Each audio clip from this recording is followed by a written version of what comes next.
You may have heard that people hate Star Wars Episode 9, The Rise of Skywalker, and that it is flopping at the box office. Bottom line, if you've been hearing that, you've been hearing something that is f***ing wrong. It's like the news, but for nerds.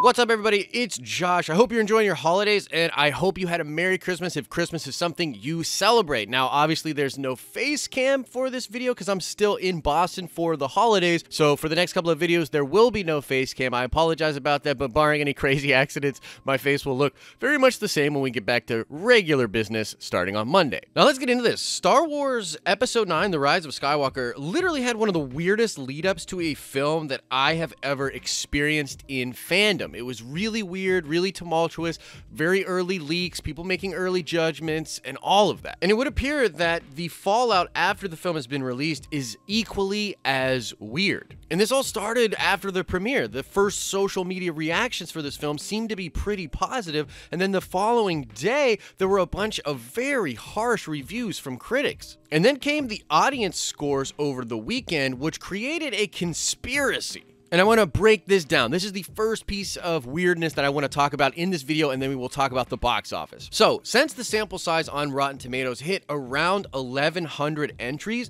the score has not changed, like, at all. Now, I'll be 100% honest with you guys. I, too, found this very weird and honestly a little bit fishy. But as I talked to people in the Grey Order Discord, there's some really smart Grey Order people out there that are way better with numbers than I am, and they broke it down for me. Now, in principle, I did understand that even a small sample size is pretty accurate to the larger or whole sample size, and that's just how statistics work. Like, I know that inherently, but for it to not change at all, like a single percentage, did seem weird to me. However, it was explained to me by some really smart people that essentially once the sample size hits a certain number, it is essentially almost impossible, unless there's an amazing deviation, to show even a percentage changed.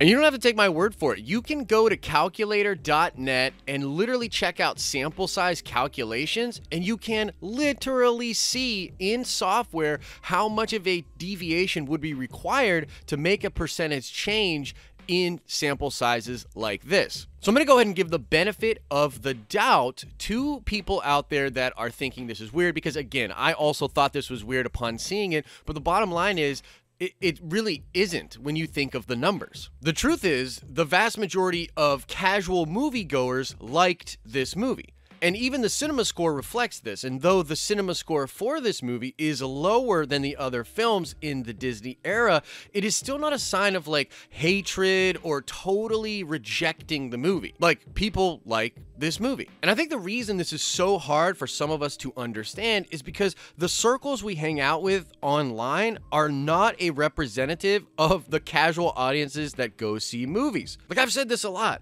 but people watching videos like this, people hanging out on Reddit, talking about Star Wars and all these different places online, they really represent a very small percent of the people that go out to see Star Wars movies. The vast majority of people that see Star Wars movies are casual Star Wars fans. They might have one or two Star Wars shirts, they might have seen the movies a couple of times before, but they're not actively engaged in the communities that we are online. The bottom line is that the vast majority of casual moviegoers and people that are going to see this movie like this film. That is not even debatable. Now, the next big piece of news out there that people are espousing negatively about this film that is just simply incorrect is this idea that this movie is flopping at the box office. Now, this is really interesting because when the weekend numbers for The Rise of Skywalker first came in, I was frankly shocked. 176 million is low to the point where I was kind of borderline panicked, and I was really wondering if the film would even make $1 billion.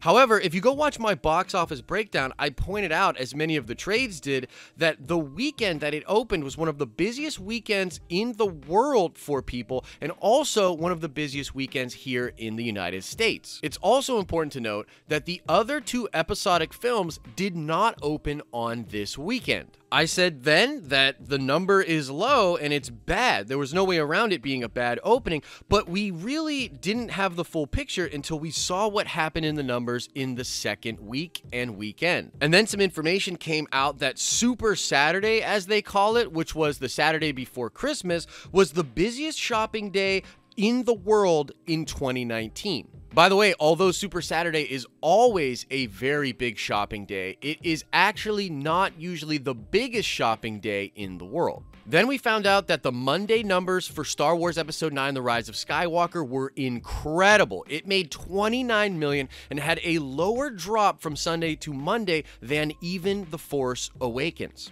The film continued to dominate Christmas Eve and Christmas Day and have one of the most amazing Christmas grosses of all time, making $35 million.